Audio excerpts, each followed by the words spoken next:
All right, so here we're going to go over our metric multipliers, also known as your prefixes. Uh, Basically, this is a shorthand for the shorthand. We have a shorthand in scientific notation, but apparently it was still, hope that's spelled right, it was still too long of a way to write things, and so we came up with prefixes. And by we, I mean people from before I was born came up with these prefixes. And so we'll go over it here. Basically, if you had to write something like 3 times 10 to the third grams, we can just take this whole times 10 to the third here, and we have a little prefix for it, kilo. It's a little lowercase k. And it stands for times 10 to the third, so I can just write this as 3 kilograms. And then if you ever see this kilo, you just know it's a shorthand for scientific notation. It's really that simple. I mean, we see a lot of things like 26 centimeters.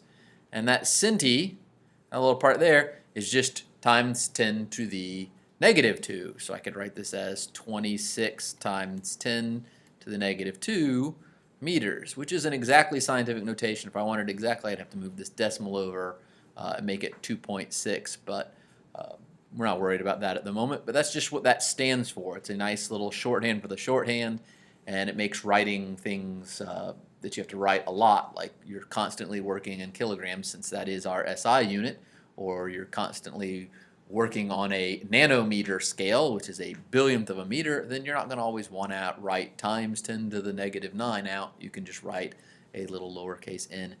There's a few of these that you need to have pretty well committed to memory for this. The first is pico.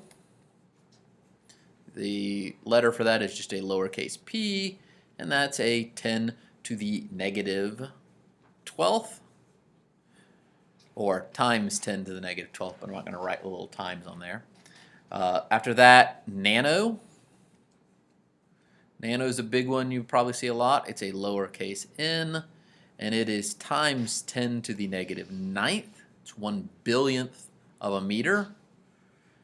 Pretty small. The next one is micro, and that we use the Greek letter mu. I'm not sure why. Why they went with mu, because it's the closest looking to a little m, since the little m was already taken for milli, but this is times 10 to the negative 6th. That then brings us to milli, which I think has 2 L's.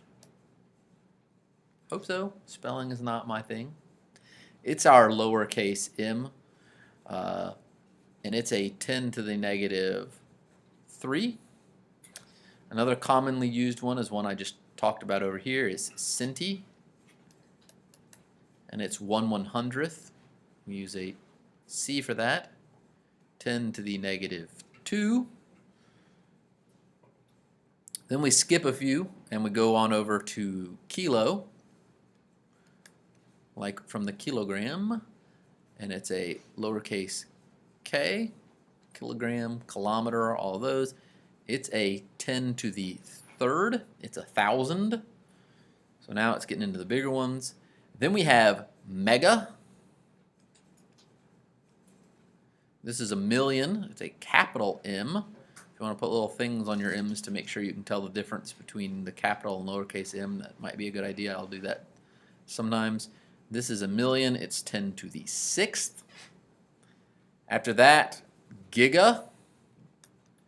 And you probably know giga and mega from your phones and computers for your hard drives and gigabytes of RAM and all that kind of stuff. Giga, capital G. And this is a 10 to the 9th. It's a billion. And then the last one that you really need to just have memorized is tera. Now we're getting into those terabyte drives. It's a capital T, and it is 10 to the 12th, or trillion. These are the basic ones. There are a lot more than this that I didn't talk about, but these are the main ones you definitely need to have memorized and know pretty quickly, because you will see them. They're pretty common. So there was something I wanted to go back over. Oh, the micro here. This little guy, I see a lot of students, they have trouble writing this. Basically what it is, to me, a little lowercase u with a long tail on that end.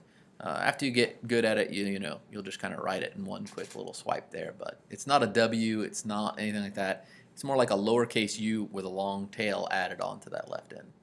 All right, so that should pretty much do it for metric multipliers and prefixes.